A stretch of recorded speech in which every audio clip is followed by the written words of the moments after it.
Je m'appelle Willy Tamigno, ça fait 15 ans que je suis instituteur. Je suis marié, père de 2 enfants. Au début de ma carrière, je souriais souvent. Maintenant, je ne souris plus. C'est pour quoi faire? Mets tes doigts convenablement. Voilà. Allez, vas-y. Ah, non, c'est pas tout seul comme ça. Et maintenant? Ça va pas mal, camarade.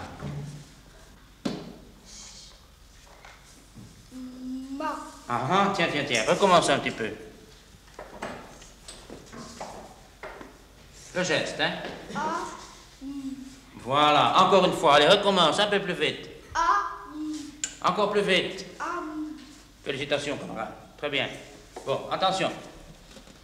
Je change. Michel. Ah, ben c'est bien, camarade. Encore une fois. C'est très bien, Michel.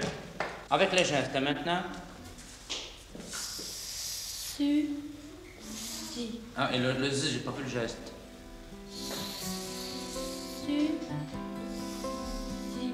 Ah, ben c'est très bien. C'est très bien, Yves. Apprendre à lire, c'est important, mais apprendre à vivre aussi. Voilà pourquoi j'ai choisi, il y a 6 ans, l'enseignement spécial. Je dirige une classe pour inadaptés de 15 élèves. C'est un choix de ma part. Avant, j'avais une classe de 2e primaire, et beaucoup n'en sortaient pas. La base, ce n'était pas l'enfant, mais le respect du programme. Dans ma classe actuelle, chaque enfant reçoit un enseignement à sa mesure. Pas question de sacrifier l'enfant à un programme rigide.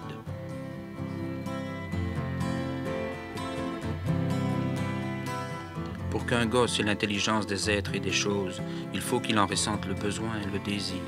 Il faut donc multiplier les occasions de le satisfaire. L'enfant moyen qui désire apprendre à lire y arrivera, à condition que l'enseignement soit adapté à l'enfant, et pas le contraire. Dans l'enseignement fondamental, c'est loin d'être le cas.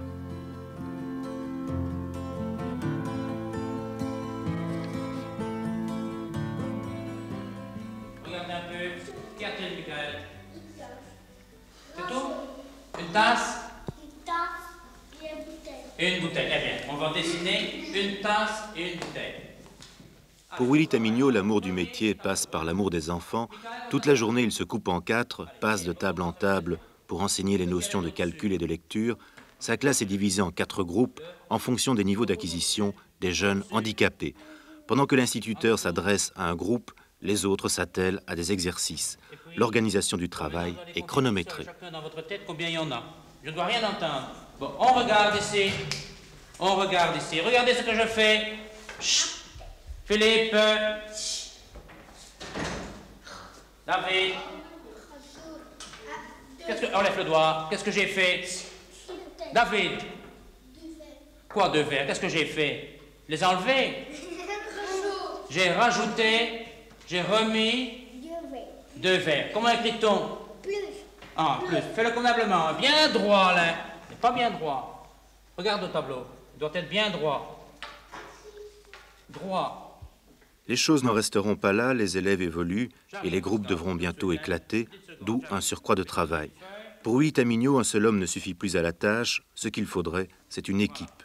Bien sûr, les classes spéciales vont bientôt disparaître au profit d'établissements spécialisés, mais là non plus, Willy Tamigno n'est pas d'accord. Il estime que les handicapés ont plus de chance en restant en contact avec les autres, avec les normaux. 2, 3, 4, 5, 6, 7, 8, 8, et puis 9.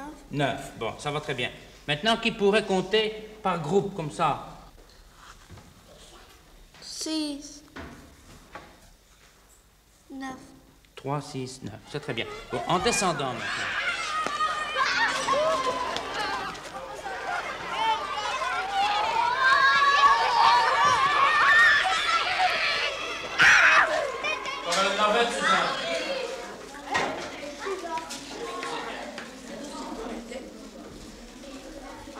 Allez, fais ça.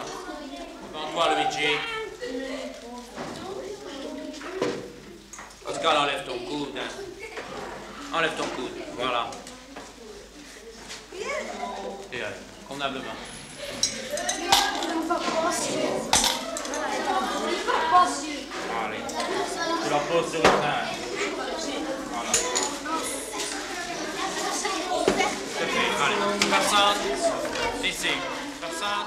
Le réfectoire, une salle basse en sous-sol, tous les midis, 80 gosses s'y installent sous la houlette d'un instituteur.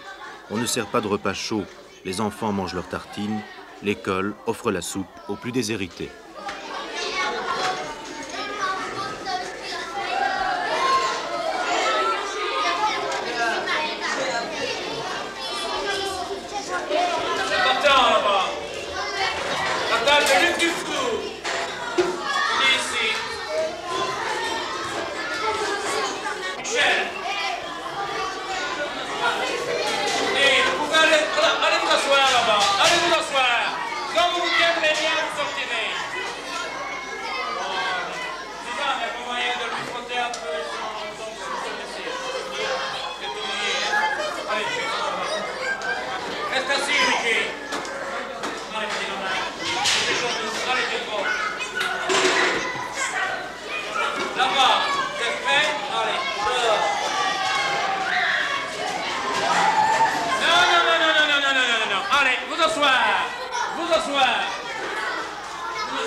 Oui, Tamigno s'est installé dans sa classe déserte pour déjeuner, 25 minutes pour venir à bout de ses tartines, après il ira prendre son tour de garde dans la cour.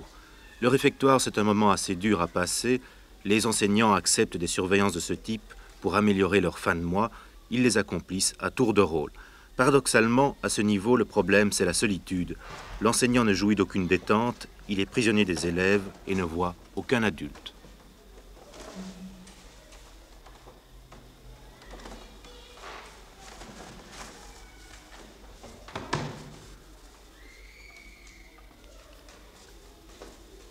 Continue, Michel. Ça, c'est le bac à sable. Nous faisons évoluer des petites voitures en papier. Il s'agit de reconstituer nos randonnées dans la commune. Cela permet aux gosses de s'y retrouver dans les rues de leur quartier. Nous ne disposons pas d'un matériel pédagogique très moderne. Mais tant mieux, tout est façonné par les gosses eux-mêmes. Ils se sentent motivés et plus heureux. Voilà. Eh bien, c'est quelle main, ça? Gauche. Eh bien. Allez, vas-y, tourne à gauche.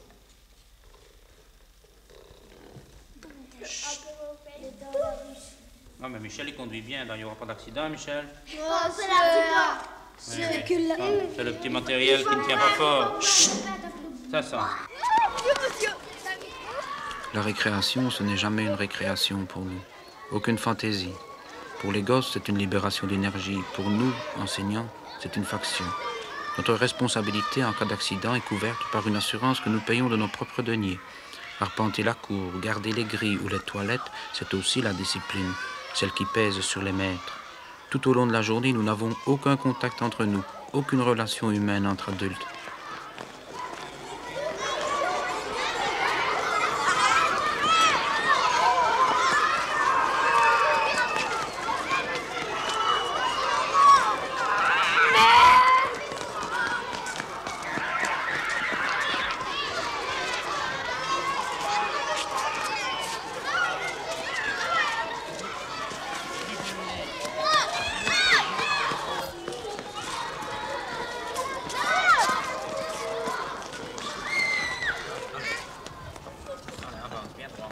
Attends, Michael. Allez. Reste en gauche, hein. Allez, Michael.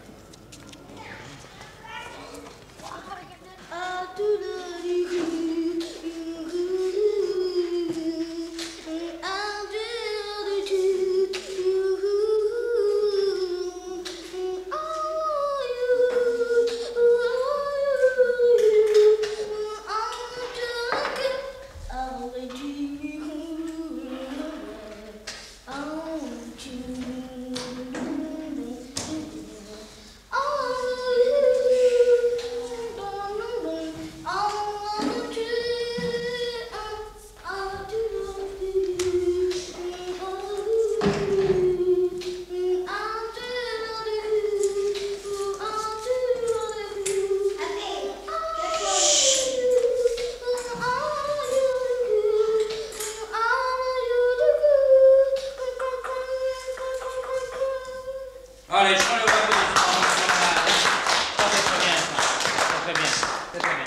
passe, c'est très bien.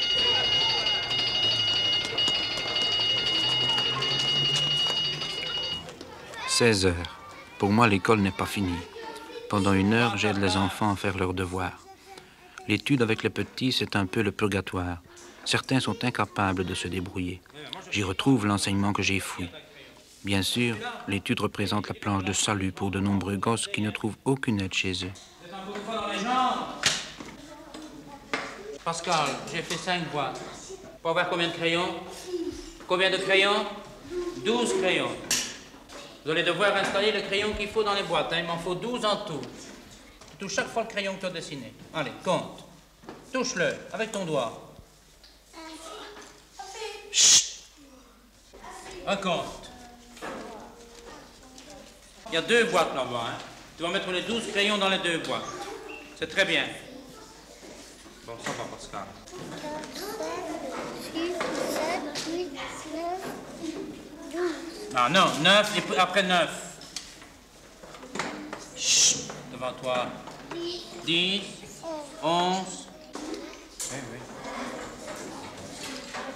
Chut. Et alors, Christophe? Pascal, veux-tu faire tes boîtes ici? Vincent, là, dans ton cahier. Fais-en une comme moi, en dessous. Chut, Kamadou. Bon, ton devoir. Allez. Je suis occupé ici. Qu'est-ce qu'il y a, mon pays? Bon, je vais te faire 2 boîtes, hein. Et tu vas essayer de mettre 12 crayons dedans. Aider, je te fais 2 boîtes, hein.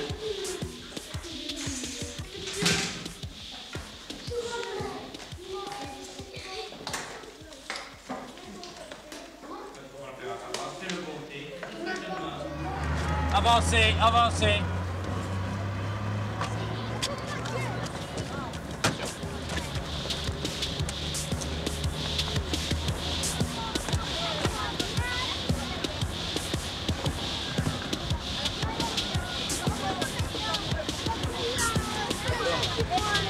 Allez, on s'assied, Joël. Dernière servitude, le bus. Le ramassage se fait matin et soir. C'est un progrès, mais pour moi, c'est encore de la surveillance. Tout cela empiète sur le temps de préparation pédagogique. Une bonne vingtaine de leçons et d'exercices chaque jour, cela représente 3 heures de préparation à domicile. Une journée de classe mal préparée, c'est une journée perdue. N'empêche, aujourd'hui, j'ai tenu les enfants pendant 10 heures.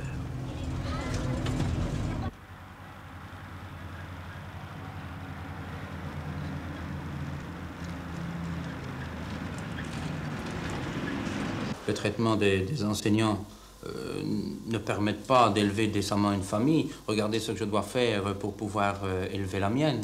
Faire des heures supplémentaires, renier en somme une éducation que j'ai toujours reçue, à laquelle je crois fermement, la loi des 8 heures, par exemple. Dans le temps, il y a eu des maisons qui ont été baptisées la maison des 8 heures parce que ça avait été une conquête du monde du travail.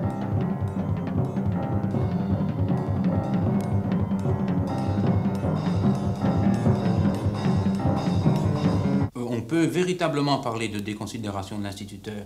Déconsidération d'abord due au fait du traitement. C'est un gagne petit. Finalement, le public se dit, pour ce qu'il fait, il gagne suffisamment. Alors, il y a le fait aussi qu'il n'a pas les mêmes droits que les autres travailleurs, puisqu'il n'est pas associé aux décisions qui sont prises et qui le concernent, qui concernent son enseignement, qui concernent sa profession, son métier. Alors, tous les travailleurs ont droit maintenant au moins à la consultation.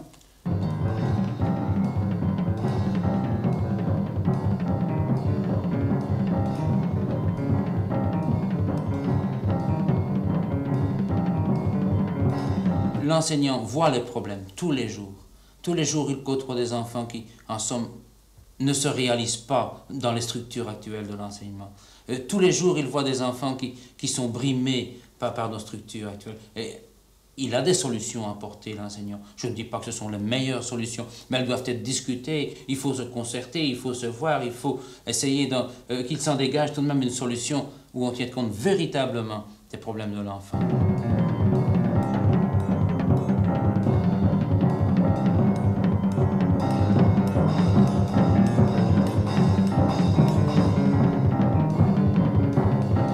L'école n'est pas un peu triste. Je pense en particulier à la vôtre. Ah, elle est triste, l'école. Elle est triste. Ça tient à quoi, ça? Au milieu ouvrier dans lequel elle se trouve? Bon, je ne Non. pense pas. Je ne pense pas. Disons que c'est une école traditionnelle. C'est C'est une école traditionnelle dans laquelle on rit malgré tout assez peu. Pourquoi est-ce qu'on ne rit pas? Pourquoi on ne rit pas? On ne rit pas parce que sans doute qu'on n'est pas heureux. On n'est pas heureux parce qu'on manque d'initiative. On ne se réalise pas complètement. On ne se réalise... Il y a trop de carcans. Il y a trop de directives. On subit dans l'école.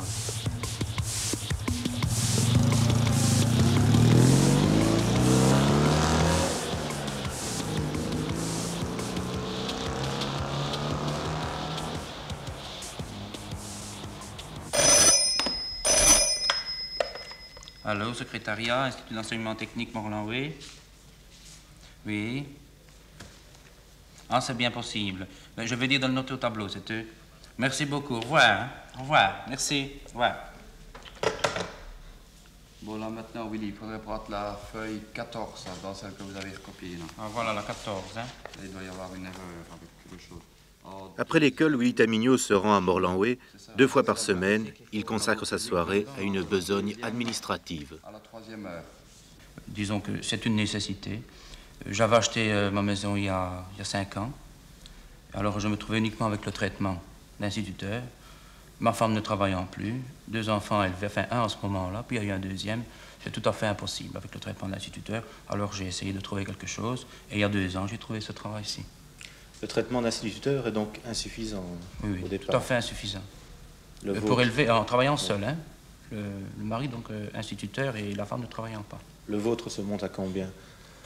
Instituteur seul, Oui, 20 000, environ 20 000. 20 000. Allocation familiale comprise, hein, pour 2 enfants. Quel genre de travail faites-vous ici? C'est un travail administratif, enfin, des tâches mineures dans le fond. Donc après les tâches administratives ici, vous rentrez chez vous Oui, et vous avez encore des travaux de préparation c'est ça. pédagogique. Oui, oui, c'est ça. Et votre vie de famille souffre de ce travail du soir? Oh, certainement, certainement. Il y a très peu de vie de famille. Enfin, je mange, je retravaille un peu, puis je dors, et puis la journée recommence le lendemain. Et ça ne pose pas de problème avec votre femme? Ah, si, si, mais elle n'est pas difficile. En fait, elle ne vous voit jamais, c'est ça? Non, ben, on ne se dispute pas non plus. Les enfants ne me voient pas souvent. Ça, c'est regrettable, parce qu'ils ont des problèmes. Quel genre de problème? Disons que le plus grand a eu des problèmes, il en a encore d'ailleurs en calcul. Il a dû redoubler sa première année. Et je n'ai absolument pas pu m'en occuper. Et le second a des problèmes, disons, de comportement, enfin, assez légers, mais enfin, ça nécessite tout de même d'être suivi, d'être corrigé. Ça vous met dans une situation paradoxale, puisque vous êtes enseignant. Oui. Vous n'avez pas de temps pour vous consacrer à vos enfants. Ah oui. Ça, c'est paradoxal, bien sûr. Pour les enfants des autres, le temps, c'est le temps de la profession.